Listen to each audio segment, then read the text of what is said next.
할렐루야. 오늘은 7월 31일 월요일입니다.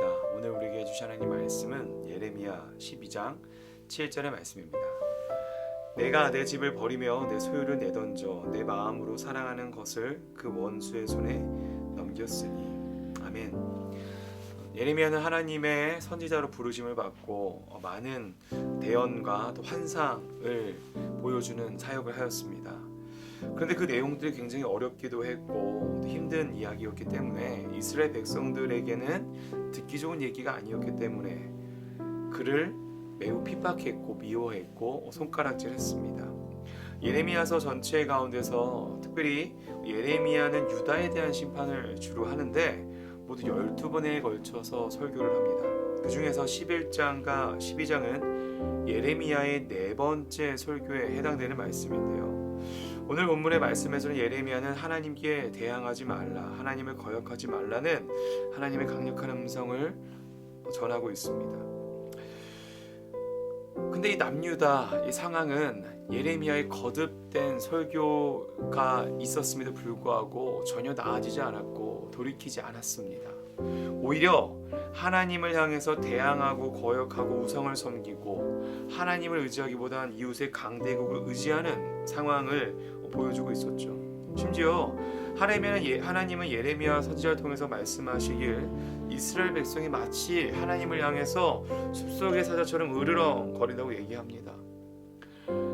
그들은 오랫동안 하나님의 은혜와 사랑을 경험한 민족이었음에도 불구하고 하나님께 으르렁거리며 하나님께 적대감을 표출하고 있는 것이지요. 우리 이런 것을 배은망덕하다라고 이야기할 것입니다. 그런데 이런 상황을 거듭된 이스라엘 모습을 보면서도 때로는 이런 생각이 들 때가 있습니다. 하나님이 이스라엘 백성을 왜 내치지 않으실까? 왜 계속해서 용서하고 품어주려고 하셨을까? 네, 여러분, 우리들의 입장에서는 이스라엘이 정말 구제불능 같고 그냥 이런 이스라엘 백성들 그냥 심판하시고 멸절시키시고 다시 다른 나라 세우면 되지 않나 라는 정의로운 마음을 품을 수 있지만, 한편으로 보면 여러분, 이 이스라엘 백성의 이야기가 우리랑 상관없는 이야기라기보다 바로 우리의 이야기일 때가 많기 때문에 하나님이 이스라엘을 포기하지 않으시는 것은 바로 우리에게도 참 위로가 되는 이야기입니다. 우리들 또한 이스라엘 백성들처럼 하나님을 멀리하고 대적할 때가 있지 않습니까? 그때마다 하나님이 정말 정의롭게 공의롭게 우리를 심판하시고 내치셨다면 아마 우리들은 하나님 앞에서 온전하게 있을 수 있는 사람은 얼마 되지 않을 겁니다. 또한 오늘 이스라엘 백성이 나중에 하나님에게 원망을 하는 이유 중에 하나는 우리들을 심판하시는 데 있어서 그 죄에 대해서 심판하시고 벌을 주시는 데 있어서 왜 하필 바벨론이라는 거예요. 왜 하필 이방 나라, 그 죄 많은 이방 나라를 통해서 우리를 멸망시키시느냐 라는 이해가 안 되는 이야기처럼 대묻곤 하는 것이죠.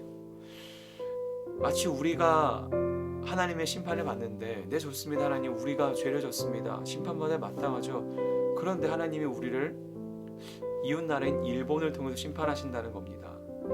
우리 세대 땐 그렇지 않지만 이전 세대 분들께는 이 일본이란 나라에 대한 침략에 대한 기억이 있기 때문에 그 일본을 통해서 우리가 심판받는다는 것은 매우 수치스럽고 참을 수 없는 이야기일 것입니다.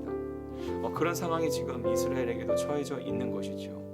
왜 바벨론이냐는 겁니다. 여러분, 그런데 하나님의 의도를 보면 다양한 하나님의 의도와 뜻이 있지만 이 바벨론이라고 하는 이방 민족, 하나님께 선택받지 않은 민족이지만 그들 또한 쓰임받을 수 있고 그렇게 죄를 지은 민족이지만 그들 또한 하나님의 사역 가운데 쓰임받고 하나님의 사역에 동참할 수 있다면 그 이스라엘 백성들 또한 지금 죄로 물들어 있으나 너희가 돌이키기만 하면 다시 회복될 수 있다는 것을 역설적으로 보여주기도 합니다. 물론 그 바벨론의 죄 또한 하나님은 심판하셨습니다. 그러나 하나님은 하나님이 사용하시는 데 있어서는 우리가 상상을 초월하는 이스라엘만을 사용하는 것이 아니라 주변 이방 민족을 사용하셔서도 하나님의 일을 해 나가심을 보여주고 계신 것이죠. 여러분, 때는 우리의 생각으로 하나님의 일하심이 이해가 되지 않을 수가 있죠. 왜 바벨론이냐고 묻는 이스라엘처럼 왜 우리를 심판하시느냐, 우리를 사랑하시는데 왜 심판하시느냐? 라고 묻는 이스라엘처럼, 그러나 우리는 이 성경을 오늘날 2023년에서 이 성경을 들여다보았을 때 이 이스라엘 백성이 단순히 미움받기 때문에 심판받는 것이 아니라 오히려 정말 하나님의 사랑을 받은 존재로서 하나님의 이들에게 기회를 주시고자 잠시 잠깐 그들의 눈에 멸망하는 것처럼 보이지만 영원한 멸망이 아닌 회복을 향한 디딤돌임을 우리는 알고 있습니다.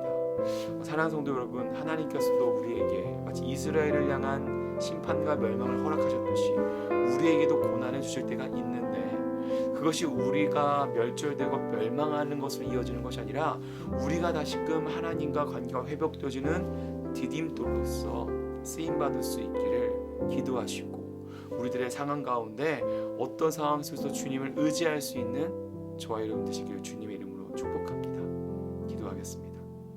하늘에 계신 우리 아버지여, 이름이 거룩히 여김을 받으시오며 나라가 임하시오며 뜻이 하늘에서 이루어진 것 같이 땅에서도 이루어지이다.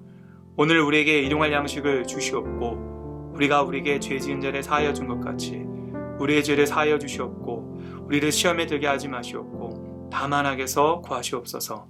나라와 권세와 영광이 아버지께 영원히 있사옵나이다. 아멘.